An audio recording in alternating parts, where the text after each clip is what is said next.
So guys, stay on Suuthing Talks, quick chat feedback. We are going to answer questions that are from viewers. I want to know what your take is on disciplining my boyfriend's child. Try talking to the child because you can't do much. So talk to the child, see if it works. If it doesn't, then you leave it to your significant other. I totally agree with you because this gets very tricky and you don't want to mess up your relationship because of a child that has some very, maybe inappropriate behaviors because they are around their parent and somebody else, right?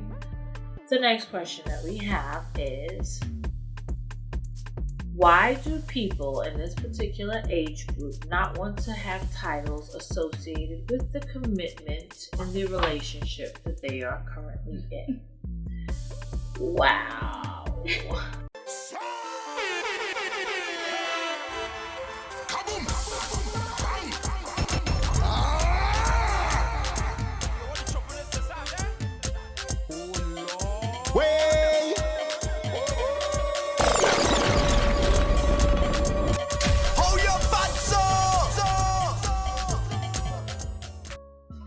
So we are going to get to our next question. Another 20-year-old saying or asking, why do men feel like they can cheat and be forgiven, but when it happens to them, they are so quick to throw that woman on the side that forgave them, they won't tolerate it. So why is that even a thing? Why does that exist? Why is there a double standard? So, what do you think? I'm actually afraid for you to go first. I'm gonna let it rock because you say some things, I'll be like, wow, yes, I'm feeling her at this moment. I don't know. Yo, listen. Listen. Okay, I feel like I heard this before. I spoke about this before a few years back, and I came across something that basically said women think more, like they'll react more to their feelings. So they're not just gonna go and do something because, just to do it. It's more with they're feeling something for the person. And guys, they think more with that. They just doing it because of the feeling, physically. The Johnny's up a little right now, so they're gonna do it. So I kind of agree with that. Like, I do agree with it, but I just feel like they mask their feelings so much that it hurts them. They can't handle the stuff we can handle. What the hell is happening, universe? And that's I can't believe this right now. So I am trying to say that men are brought up differently than females. Men are told, you can't cry, you can't show me how you feel, you're not a man, you have to be strong, don't let anybody see you cry. But females are not raised that way. Females are raised to talk, they're raised to cry, they're raised to scream, they're raised to feel. So when a woman gets cheated on, she's equipped with what it takes to get over that, to accept him, to forgive him, to give him another chance, because she has that skill set in her little bag of tricks. A man's skill to get over something and forgive, etc., is very underdeveloped. Yeah. They are at a deficit. They do not know how to deal with sensitivities. They do not know how to deal with things that bother them. All they do is change that into rage, or they act out, or they get angry, or they get quiet, or they try to submerge it or dismiss it, because they are taught that if they show how they feel, then they're being feminine. And then we come on as their wives and we're like, hey, talk to me. How are you gonna tell a male talk to me when his mother said, don't talk, don't cry, don't say you're a boy? That's the first mom. Dad say that. Oh my gosh, are we gonna go to the dads that are bringing what they felt to their seed? Wow. That again, she's going 3 for 3, guys. Hello, hi.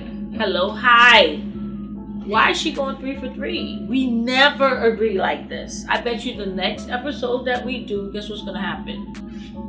We're not gonna agree on nothing. Not one thing. I didn't want to say not one thing. I wanted to say something. I'm gonna say not one. I mean, this is crazy. Yeah, you have to know the little thing. Yes, we do anything. Ting and the ting. You should know, guys. Real talk. We record very late because babies are crying. We are working professionals, and the stuff that's happening late in the night. Listen, y'all hear any kind of background noise? Forgive me, okay? This is real things. The question is how to cope with losing a loved one. Like I said before, this is a lot of what we had to deal with because of the pandemic, with, police brutality, with, just arbitrary crime, hatred for people, just a lot of different things. So we've been losing loved ones left, right, and center, and it's been real, right? So my short version is God doesn't give us what we can't, handle. And at the end of the day, if we do lose a loved one that is not according to the circle of life, meaning it's not a granddaughter losing a grandmother because her grandmother's supposed to die, at some point of her adult life, right? Or at some point of her life, as her parents are she's supposed to precede her parents, right? Actually, her parents are supposed to precede her. So that's like kind of the circle of life. But when we have unexpected deaths due to, in this case, the pandemic, or to police brutality, or to other heinous crimes, with the person is taken, before their time, that hurts. So to cope with that, what I tend to say is that God doesn't give you anything that you can't handle. And you have to be a very strong person to be put in a situation like that is so hurtful, that is so, depressing, that is so sad, that just can rip you apart over and over. Guess what happens?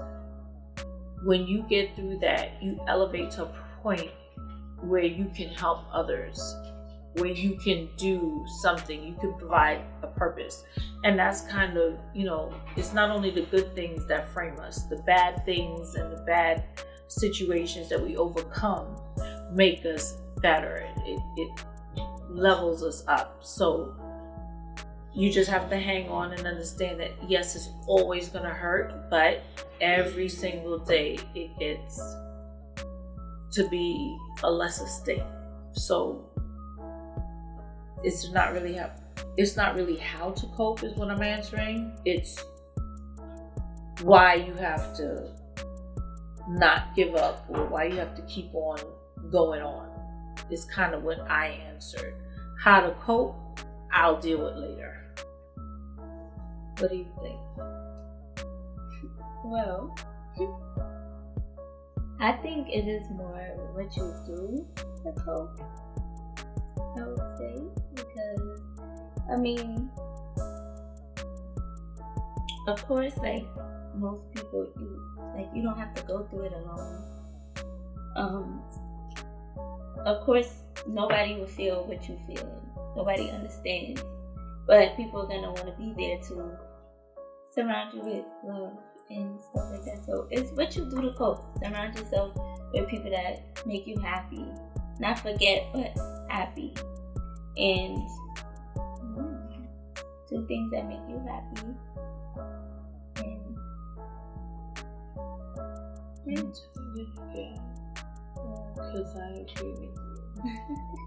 Oh my God, I don't know what's happening. So, anyways, when she said how to cope by surrounding yourself with people who are supportive, people who remind you of the good things and not to, perpetuate in the bad, that is so important, because people who don't actually do that don't really survive, they just exist.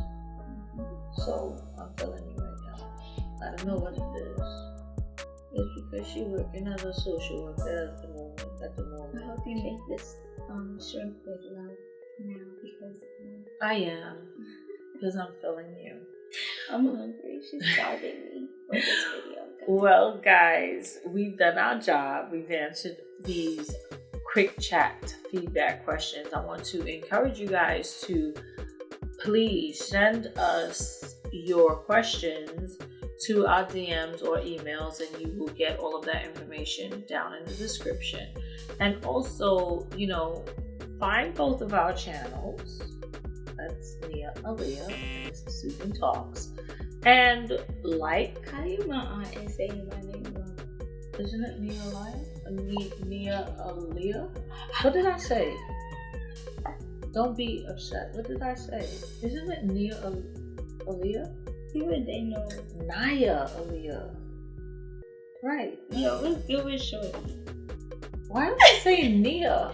That's wrong. Feeling like Nia Long. Okay, hello, hi. No, Let's she is Naya Aaliyah. What is wrong with me for real? I think it's because I'm hungry and I've been starving her. You see how karma is not good, guys? I was starving her and now I can't even think. I'm like, Naya Aaliyah. Please find both of our channels, Nia Aaliyah and Suuthing Talks. And make sure that you like, comment, subscribe, turn on your notifications, because guys, listen, there's a lot of other great, wonderful content coming your way. So stay good, stay safe, and until next time, we will see you soon. Love you. Bye.